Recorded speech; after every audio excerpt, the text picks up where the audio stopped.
At 10:26 a.m. local time, above the Sea of Azov, a Ukrainian Luty drone was hurtling at full speed towards a target Russia absolutely could not afford to lose. This Russian aircraft, an IL-38N, was Russia's sole platform in the Black Sea capable of detecting their new weapon.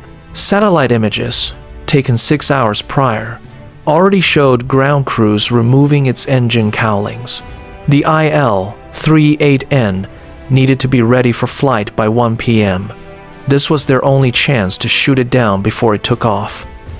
Time was already running out. Welcome to Border Watch Daily, where we explore the most intense narratives of modern conflicts.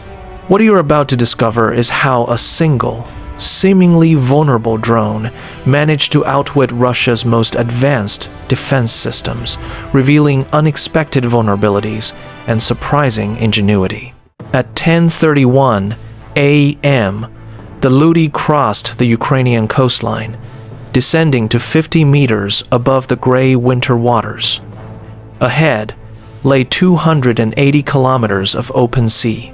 At a speed of 220 kilometers per hour, the crossing would take 76 minutes. 76 minutes of silence. The drone's composite airframe scattered radar energy in all directions except towards Russian stations, as if you were throwing a handful of glitter instead of a mirror to see yourself. At 50 meters altitude, the Earth's curvature did the rest. Radar waves travel in straight lines, but the Earth doesn't cooperate. The drone flew below the horizon, invisible to every Russian radar within a 200-kilometer radius. For over an hour, it might as well not have existed. Everything seemed like a routine operation until it reached land again. At 11:47 a.m., the drone reached land east of Perovsko-Atars. 70 kilometers remained to the target, with 19 minutes until impact.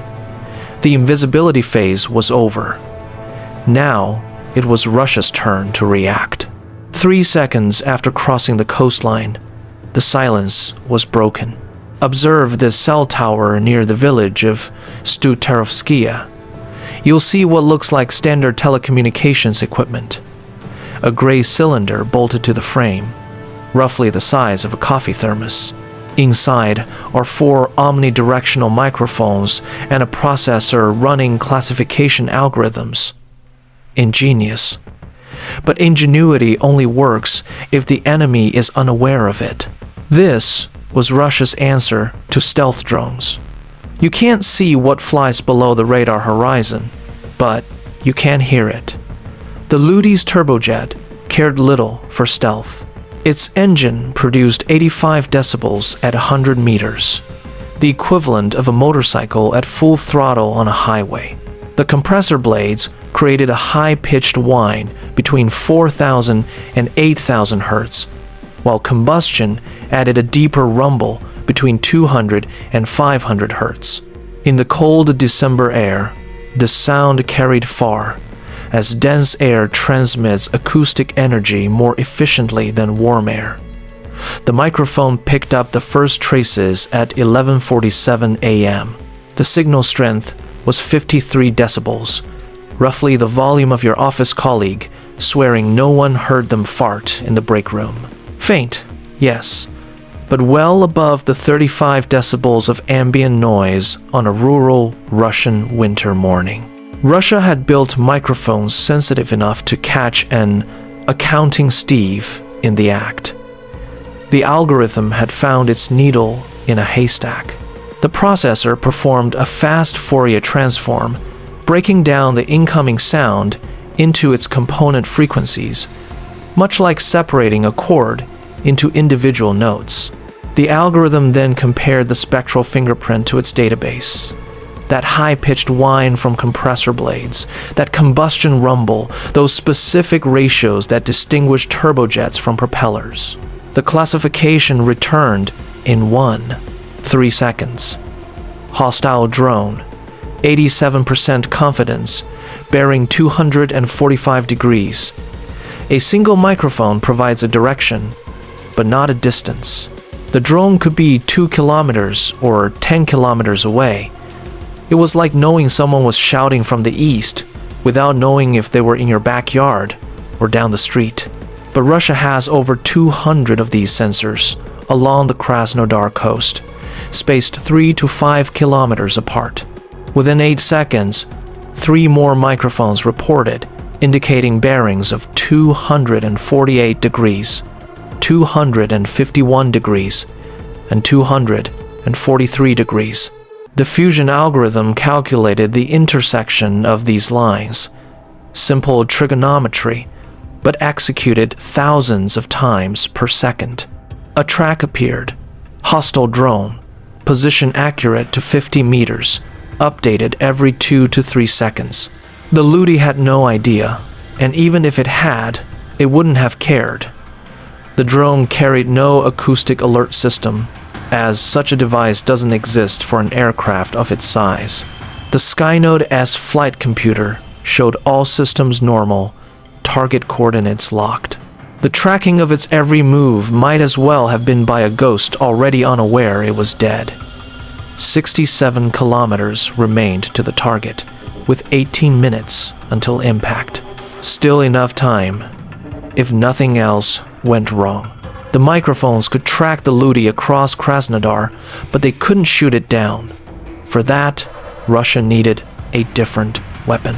At 11:52 a.m., 5 minutes after the microphones detected the drone, the tracking data reached a Tor M2 battery in Strovskia, located 18 kilometers southeast of the drone's position, and well within the system's range.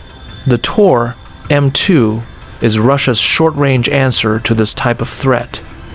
8 missiles on a tracked chassis, a radar capable of tracking 48 objects simultaneously. On paper, the Ludi was already doomed. The battery commander had precise coordinates from the acoustic network. He pointed his fire control radar in the general direction and searched for the target. Nothing. He had position data accurate to 50 meters. His radar could track a bird at 25 kilometers, but the screen showed only an empty sky. The problem lay in the elevation angle. The Tor's fire control radar must point slightly upwards for its targets, at least 5 degrees above the horizon. Any lower and ground reflections would overwhelm the return. Radar waves bounce off terrain, creating false echoes that the processor cannot distinguish from real targets. The system was designed for aircraft and helicopters, threats that fly at hundreds of meters. No one had anticipated a drone at 30 meters altitude. At 18 kilometers, a target flying at 30 meters is at an elevation angle of 1 degrees, practically on the horizon. The radar was looking straight into ground clutter, and the drone was drowned in it. The commander did the math. For his radar to see a target at 30 meters altitude, that target needed to be within 2 kilometers. At 180 kilometers per hour, the Ludi would traverse that window in 24 seconds. He would have only one chance if the drone flew directly towards his position. But it wasn't. The Ludi was heading northeast, passing by him rather than approaching. The commander monitored the acoustic data as it updated. Range 16 kilometers, then 15. The drone was getting closer, but the geometry wasn't improving. The track would pass 4 kilometers north of his position, never entering the narrow window where his radar could acquire it. By 11:55 a.m., the acoustic network reported it at 12 kilometers, streaking northeast at 175 kilometers per hour. The Tor's radar still showed nothing but frozen farmland and interference patterns. At 11:57 a.m., the track had entirely passed its engagement envelope. The range was increasing. The drone was now moving away. It had literally flown under the radar. 47 kilometers remained to the target, with 12 minutes until impact. The Ludi had evaded the acoustic network thanks to terrain masking, and the Tor thanks to geometry and physics. But something else had been hunting it since before it crossed the coast. Something that cared neither for elevation angles nor radar horizons. 40 kilometers to the west, this weapon was already airborne. The Jaran 2 had been launched from a position near Timuk at 10:50 a.m., just 3 minutes after the Ludi took off. Russian standing orders kept armed interceptors on orbit whenever a satellite alert signaled Ukrainian launch activity. A Ludi departing a Zaporizhia runway had triggered the alert, so the Jaran 2 was in the air even before the Ukrainian drone reached the coast. But this was no ordinary Jaran 2.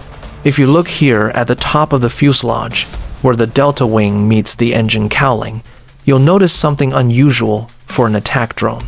A 9K-333 Verba missile in a modified launch tube, held by aluminum brackets, bolted to the airframe. Russia had turned a single-use attack drone into an airborne SAM platform. It was the drone equivalent of strapping a shotgun to a lawnmower. Ugly, improvised, and just crazy enough to work. The Jaran 2 is an Iranian design, built under Russian license. The Shahed 136 with Cyrillic markings. Delta wing, pusher propeller, 50, horsepower, 4-cylinder piston engine, cruise speed of 185 kilometers per hour, normal endurance of over 4 hours. The armed variant is different. The Verba system adds 12 kilograms, this extra weight reducing its loiter time to 90 minutes. If you look at the mounting hardware, you'll see 2 black boxes near the launch tube. These are servo motors. One controls the protective cover over the missile's seeker. The other operates the firing trigger.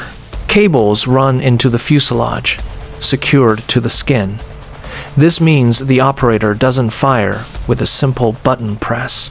They send commands via a mesh network, a radio system where signals hop between relay drones and ground stations, each node passing data to the next until it reaches the drone. First command, open cover. Second, align drone.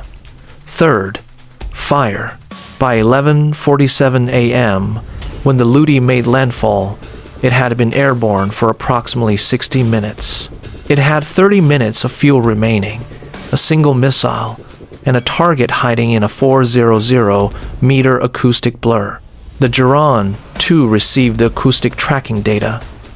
Hostile drone, bearing 095, range 38 kilometers, heading northeast.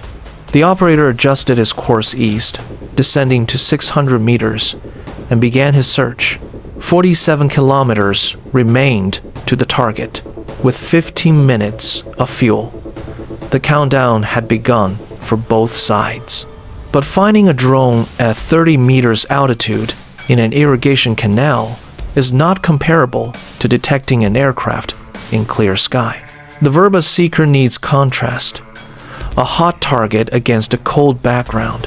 In the sky, a 400-degree exhaust easily contrasts with negative 15 degrees Celsius air, allowing easy acquisition at 6 kilometers. Against the ground, everything changes. Frozen farmland at negative 3 degrees Celsius, plowed fields warming to plus 5 degrees Celsius.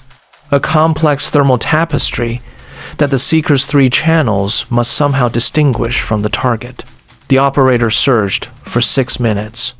His camera showed frozen fields, bare trees, the dark line of a canal. The acoustic network indicated a target was somewhere within a 400-meter ellipse, but somewhere does not constitute a firing solution. 12 minutes of fuel remained. The canal ended further ahead. The Ludi would have to gain altitude. When it climbed, everything would change. By 11:59 a.m., the canal ended. Open farmland rose to the northeast. No more terrain for cover. The Ludi's profile demanded minimal exposure. Stay low, stay fast, never silhouette against the sky for more than a few seconds. The Skynode S identified farm buildings 2 kilometers ahead. Metal roofs, thermal clutter. If the drone reached those buildings before climbing, the background might mask its signature. It almost worked. At 12:07 p.m., a ridgeline blocked the path. No bypass. The drone pulled up to 80 meters, crested the ridge, and dove down the other side. 3 seconds. The exhaust silhouetted against a gray December sky. The Geron 2's camera captured it perfectly. A bright, fast-moving dot, unmistakably hot. The operator's hands moved swiftly. First command, open, launch, cover. The servo motor engaged. The protective cap swung aside. The 3-channel seeker began scanning. Second command, alignment. The Geron 2 banked, pointing its axis towards the target's bearing. The seeker immediately found the exhaust. Strong ultraviolet, strong infrared, strong mid-infrared. All 3 matched an engine profile. Not a flare, not a thermal reflection. A real target. Third command, fire. The solid propellant motor ignited. 20 Gs of thrust. The Geron 2 shuddered as the missile left the airframe. The operator fought to stabilize the aircraft as it sped towards its target. Range at launch was 7 kilometers. The closing rate was 850 meters per second. Intercept time, 11 seconds, perhaps less, thanks to a peculiar characteristic. The Verba missile uses proportional navigation. It doesn't just chase the target. It flies towards where the target times will be, constantly adjusting its angle to cut off any escape. Simple geometry, but extremely difficult to counter without countermeasures. The Ludi had none. No chaff, no flares, no jamming. The drone was designed for range and payload, not survivability, but it possessed something else. The moment the Ludi crested the ridge, the Skynode S executed the next waypoint. Nose down, throttle idle, diving towards the terrain on the other side, a stream bed that would provide acoustic shadow for the next leg. The drone wasn't evading the missile. It was unaware of its existence. This was pre-programmed terrain masking. A coincidence, but a very effective one. The seeker maintained its lock. All 3 channels tracked the descending exhaust. The guidance commanded a dive to align, but the missile was now hurtling towards the ground at 600 meters per second. The magnetic proximity fuse is designed to detonate near metallic structures. However, this sensitivity creates problems near terrain, frozen soil, buried pipes, iron-rich ground. All these generate weak magnetic signatures that the fuse had to distinguish from valid targets.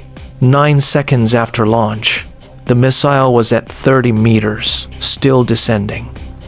The seekers were still locked. 11 seconds later, the missile was at 18 meters, the Ludi at 25 meters, pulling out of its dive. The fuse triggered, not on the drone, but on an abandoned tractor in the stream bed. The 5-kilogram warhead exploded on the frozen earth. Fragments scattered across the field.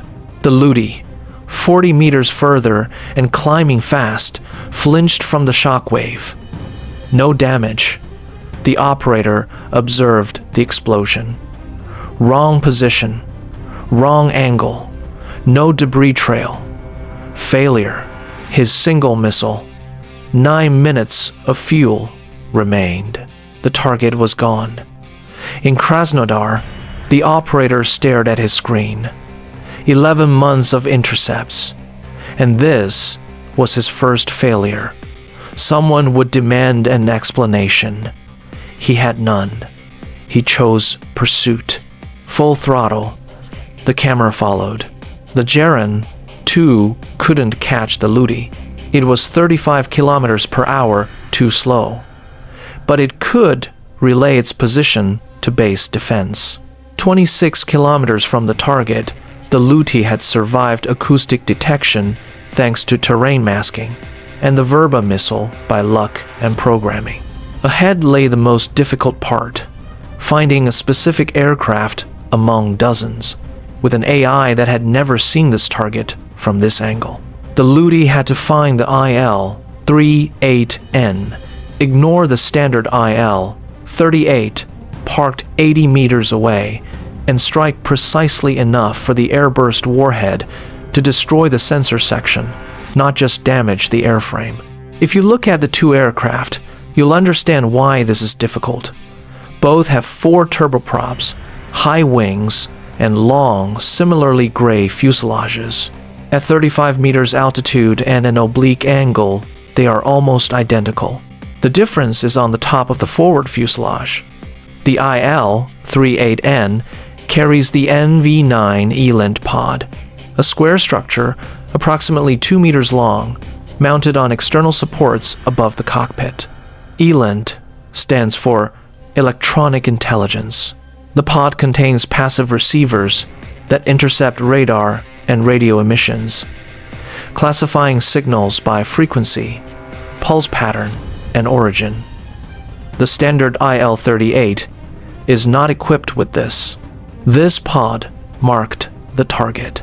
Destroying the wrong aircraft would cost Russia an $8 million training plane. Destroying the right one would cost it its sole Black Sea submarine hunter. The neural network running on the Skynote S had been trained specifically for this discrimination. Here's how it works. Ukrainian intelligence services gathered thousands of images, satellite photos, reconnaissance footage, publicly available images, commercial aviation photographs. Each image was labeled. This is an IL-38N. This is a standard IL-38. This is something else. The algorithm learned patterns, not explicit rules, but patterns. It learned that IL-38N aircraft feature a rectangular shape above the cockpit that standard variants do not. It learned the aspect ratio of this shape, the shadow it casts under different sun angles, its position relative to the cockpit windows.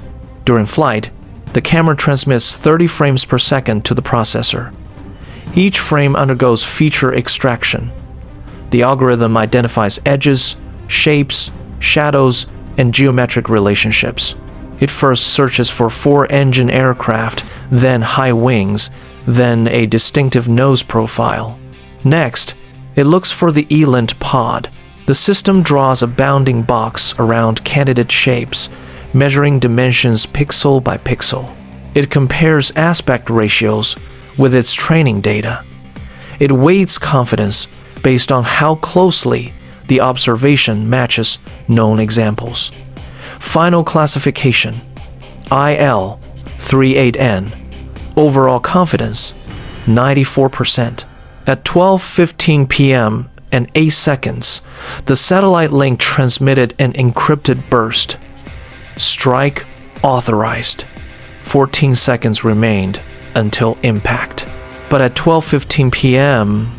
and 12 seconds, the navigation computer detected an obstacle absent from its reference images. A ground generator next to the target, whose exhaust stack extended 4 meters into the approach corridor. The satellite photos were 18 hours old. Someone had moved the equipment. The AI recalculated. 3 degrees right, steeper descent. This correction cost 12 meters of accuracy. At 12:15 p.m. and 19 seconds, the IL-38 filled the camera frame. The NV9 pod was clearly visible. Classification confidence: 97%. At 12:15 p.m. and 21 seconds, The radar altimeter measured 1 meters above a surface. That surface was the upper fuselage of the IL-38N. The warhead, located behind the Ludi's fiberglass nose cone, was designed precisely for this moment. If you examine the internal structure, you'll understand why conventional explosives wouldn't have worked. A standard bomb detonates on contact, creating localized damage at a single point. Against a 40-meter aircraft, you could destroy one section while leaving critical systems intact. Ukrainian security services needed to perform a lobotomy. The airburst warhead contains a central explosive charge surrounded by 2,000 cubic steel fragments, about 8 millimeters per side, packed in a polymer matrix. A radar altimeter in the nose transmits pulses downwards, measuring return time to calculate height. When the altimeter reads 6 meters, the fuse triggers, but the detonation is not spherical. The explosive is shaped charge. Curved surfaces direct the blast energy downwards, not outwards. Fragments accelerate into a focused cone towards whatever is below. Speed 1,800 meters per second. Time to cross 6 meters. 3 milliseconds. The impact pattern has a diameter of approximately 4 meters, with a fragment density of 40 impacts per square meter.